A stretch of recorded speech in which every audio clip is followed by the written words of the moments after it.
Welcome to the Deep Dive into Agile Marketing Podcast with your host, John Cass.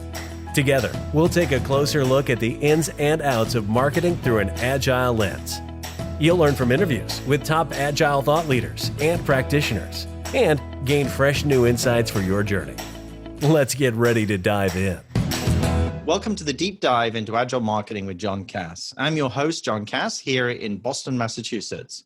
Today, I'll be interviewing Ghassan Sultan, Chief Marketing Officer of TECHNIA, and Lydia Kirby, Delivery Director of Bright Innovation, who works with Ghassan on TECHNIA's Agile Marketing Transformation, both of whom are in the UK. Welcome, Ghassan and Lydia. Thank you, John. Thanks for having us. Yeah, thanks for having us today. Well, thanks for joining us. And in preparing for this call, we talked a little about TECHNIA's digital marketing journey for marketing and how Agile marketing fits into that journey. Ghassan, perhaps you can start off by telling me a little about TECHNIA, and then we can get into some more of the questions. My pleasure, John. TECHNIA started as a very lean Swedish system integrator and a value-added reseller back in 1994.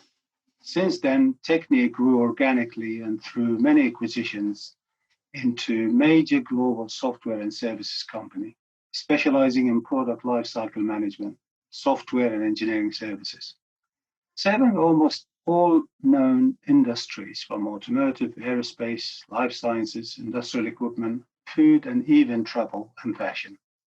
You name it, we have a customer. Please do visit technia.com. Look up the vast number of case studies and references. So what was your journey to Agile marketing, Ghassan? Right. Back in 2018, I was asked by our previous CEO, now Adnode Group VP, Johannes Geyer, to lead company's marketing efforts worldwide. Up until then, I was looking after the day-to-day operations of UK branch, where marketing was one of my responsibilities, but by no means the only focus. I was given two major objectives. Number one, position TECHNIA as a global brand. Number two, increase the leads. As far as objective one goes, to be fair, we were and are operating worldwide with 30 offices dotted across the globe. You would think that would be easy. But before even thinking about that, I had the privilege to unify three major brands, TECHNIA, Transcat, and Transys. The latter ones acquired companies in DACH, German-speaking regions, and UK, respectively. We called the project at the time One Brand, One Team, One Process. Since then, we acquired further companies, of course, and the project continues. So, Lydia, how did Bright get involved in the process? Bright started working with TECHNIA in 2019. We were working with Ghassan's global team to rapidly develop and define a value proposition that they were taking to market around product lifecycle management in the cloud. So Ghassan was looking in the marketplace. I'm not sure how he came across Bright, but did. And then we started working with the team to look at how over a 4-week period we could both define, validate, and go to market with this new proposition.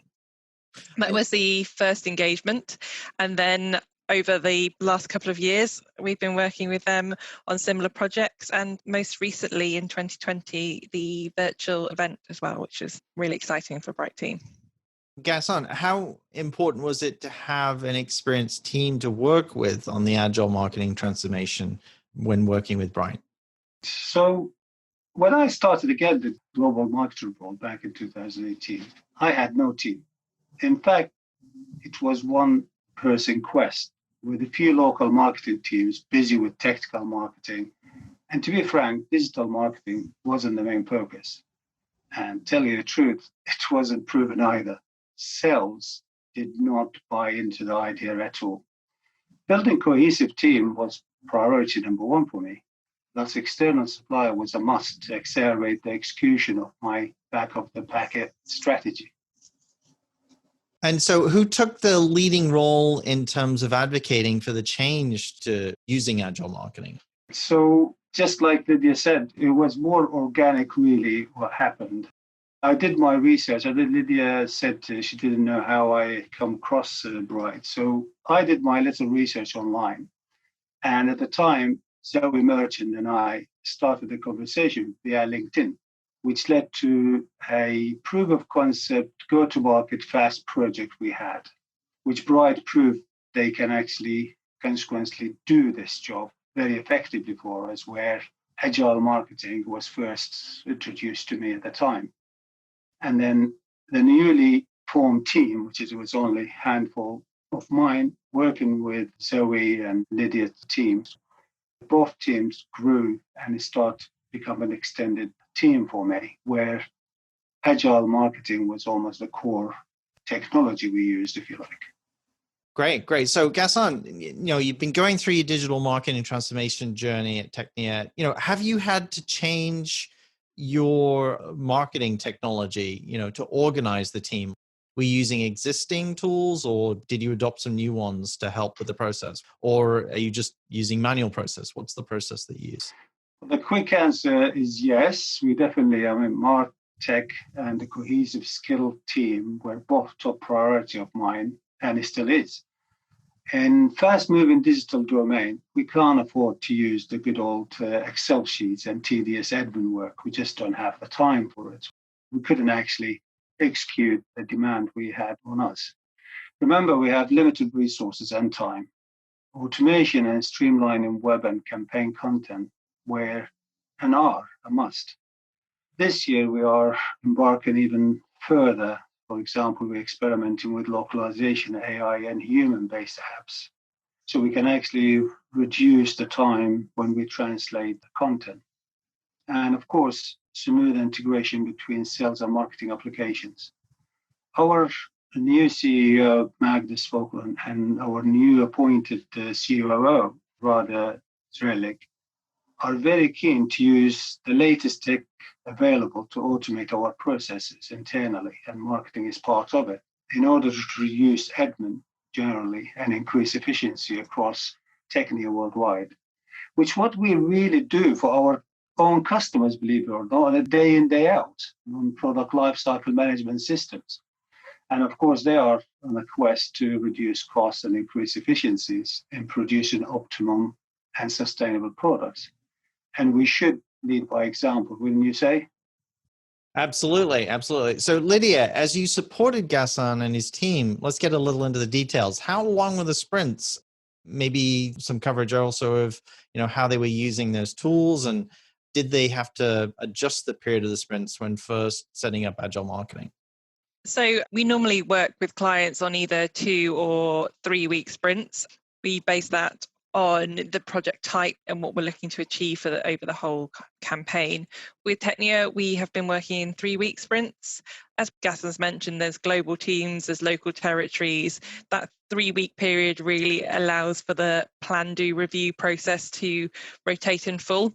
When we have worked with slightly shorter time periods, perhaps 2 weeks, it's just not quite enough time to get all of that process in, and you find that you may skip some of the review process or something like that. So 3 weeks has been the piece that's worked really well for us.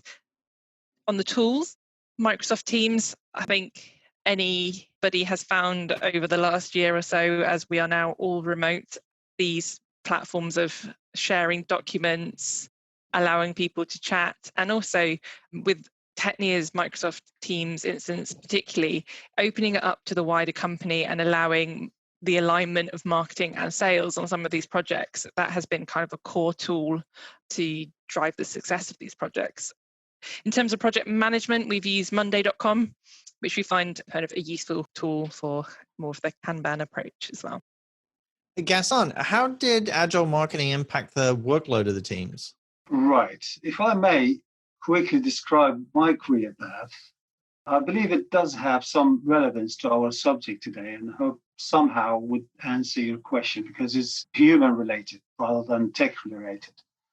So after graduation, and for the first 2 years, I worked as a research scientist with zero exposure to marketing. Although I learned that our research papers were shown in press releases and presented to financial market, etc., tell you the truth, I didn't take any notice of it. And I don't blame my own tech colleagues not taking notice of marketing at the same time. I did, however, compare my earnings with my peers in different industries, mainly financial and IT. And guess what?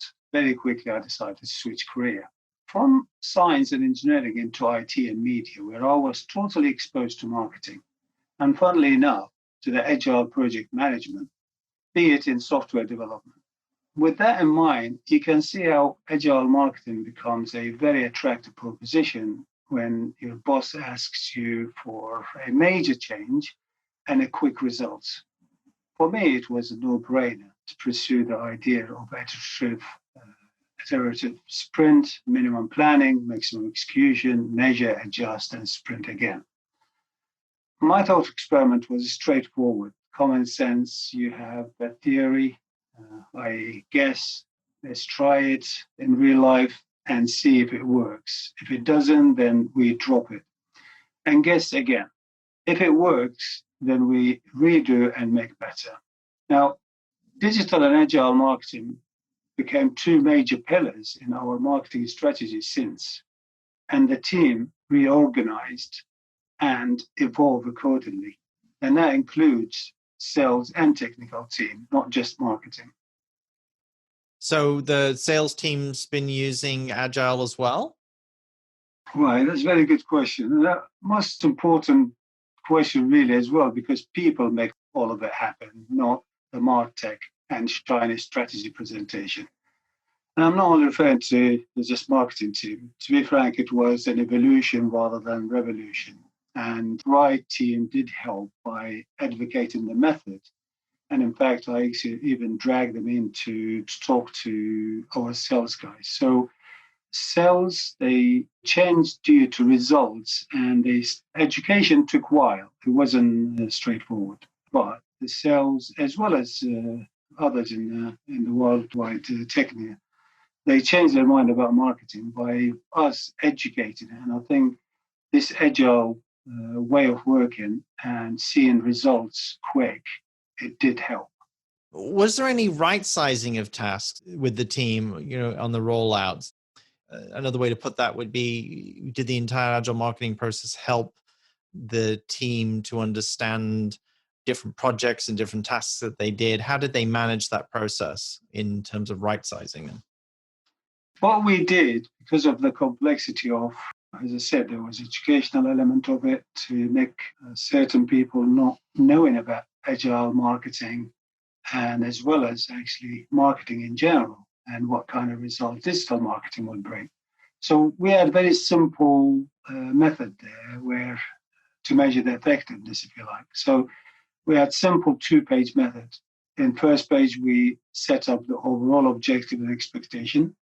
And one of the most important parts is to involve sales and tech into that page, if you like, and make them part of the team, right? So the leadership, it wasn't marketing leadership. It was more, say, if it's sales, will be sales leadership, or even technical leadership. And the first page had one simple message there. It's what we expect from this, whenever the campaign is, and had to be presented as a very smart objective. And page 2 obviously had the tactics and the execution plan. Then we worked, simple, as Lydia will explain, is execute, measure, and adjust, then redo, until we get the results we are after. As simple as that. How did you get people on board with making the change to agile marketing in your team? I think education, I'll say education and results. We had to show them, and I think Lydia had better, because she actually joined me in educating our team and our wider team. So Lydia, how did you help train the staff coming in? And then also, what impact do you have on new staff coming into the organization? So I think Ghassan's point there is really interesting about education and showing by results. One of the really great things that we find about agile marketing is that your response to people kind of questioning it and questioning the validity can always be, well, let's try it. Let's try it. Let's see what works. We're not afraid for things to fail, because that's all about learning. So, for us, it's brilliant. And that Ghassan kind of took that approach as well is really helpful in getting the team members on board. From a kind of more practical perspective with training new staff or getting people on board, we do have a few introductory pieces around educating in terms of kickoff, right? This is what Agile is going to be. This is what you can expect from a practical perspective. This is what is expected of you. This is all about everybody getting involved and there being a really equal amount of responsibility throughout the Agile teams. So getting people to agree to that cultural change is certainly really important when looking at training. Agile marketing is a common sense approach, so bringing new people into the process is generally easier than you might think, because once you've explained it, they kind of get why, and it's really good to be bringing people on that journey. And then again, running sprints, having those reviews and retrospectives that you have in those sprint process, it allows people both within the Agile teams and also externally, so some of the wider sales team, to kind of see what is going on and know that those small projects are really delivering results. Ghassan, what's been the reaction of the sales teams, engineering, and company leaders to Agile marketing? How have they reacted to it? Is there any more understanding about what marketing does? I often think that while marketers are good at communicating to their audiences, they're not always good at communicating to the internal stakeholders. How has Agile marketing affected transparency, and how are stakeholders understanding what marketing teams do and have a better understanding of the workflow?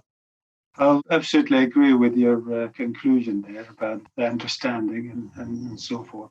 I would say in our case, it's been very positive in capital letters, be it not at the beginning, of course, and I think Lydia would share that sentiment.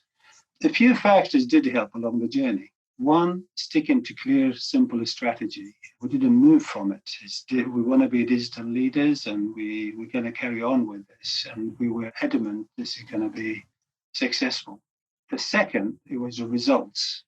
We showed results unheard of prior to 2020, which led to the buy-in from wider TECHNIA sales and technical teams, and of course, my colleagues in the leadership team. I think that kind of results, when you have the numbers and you show and you go back and forth with the education again and again, there's no way sales and tech won't be actually taking notice of it. Yeah. And I think this is what happened. And now we call it in the internal team, we call it smarketing rather than marketing. So it's more like sales and marketing. And our last kickoff, I had more salespeople than marketing people in my 2021 kickoff. So it's very positive. Great. So you've focused a lot on innovation. Can you talk a little bit more about how you're using Agile to innovate with marketing? I mean, that's really the main purpose of Agile, I suppose, but I don't always think that marketers focus on that aspect. And it should be, certainly, but how can other marketers learn from your experience with the work that you're doing on innovation and using Agile? So the marketing team done very well in 2020, considering the circumstances. I mean, we finally called it marketing from home. We continued seamlessly working totally virtually in every sense of the word. We showed more than reasonable success as far as the brand awareness globally concerned, and of course, lead generation, which is one of the important parts. Without embracing the Agile method, I doubt if this was achievable at all. 2021 has its own challenges, and of course, high expectation than 20. We will be building on 2020 success and continue improving our customer journey. Now, this is one of the difficult parts, because we've been for a couple of years being reactive, but now we're taking a step back and looking at it a bit more strategically.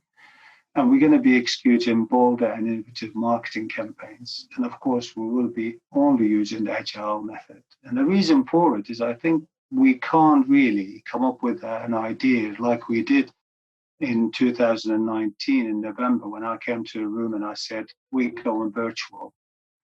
We couldn't actually do that without actually doing it the way we did it with the Agile method. And we measured, we had a stand-up, what is going wrong, what is going right, how we can change tax, and how we can actually do it faster. And the numbers actually, Lydia can vouch for this, the numbers start increasing from January of 2020, in April 2028, when we launched our first virtual, our expectation was 300 registration. We had 2,500 registration globally. And I think we will be doing much more virtual events like this, as well as some other. I can't reveal it just yet. It's part of our plan for 2021. Well, great. Ghassan, thank you so much for joining us on the deep dive into Agile marketing. I really appreciate you spending some time with me this morning, Ghassan and Lydia, and thank you. Thank you, John. Thank you, John. It's been great chatting. Great. Well, thanks for joining us on the deep dive. We'll see you next time. Thanks for joining us for another episode of the Deep Dive into Agile Marketing Podcast. Be sure and subscribe to our show and leave a review to let us know what you thought of today's episode. And if you like what you heard and want to learn more, visit www.businessagility.institute. You may know you're listening to this show along the Marketing Podcast Network, but did you know there are other great shows on MPN to help your business? Robbie Samuels hosts the On the Schmooze podcast. Robbie, tell listeners what to expect from the show. Since 2015, I've interviewed entrepreneurs who overcame challenges to achieve success in their field or industry. Tune in to On the Schmooze to listen as I ask deep questions to elicit untold stories about leadership and networking. And where can people subscribe? Find the show at ontheschmooze.com or on marketingpodcast.net, or just search for it wherever you get your podcasts. You heard them. Go subscribe. This podcast is heard along the Marketing Podcast Network. For more great marketing podcasts, visit marketingpodcasts.net.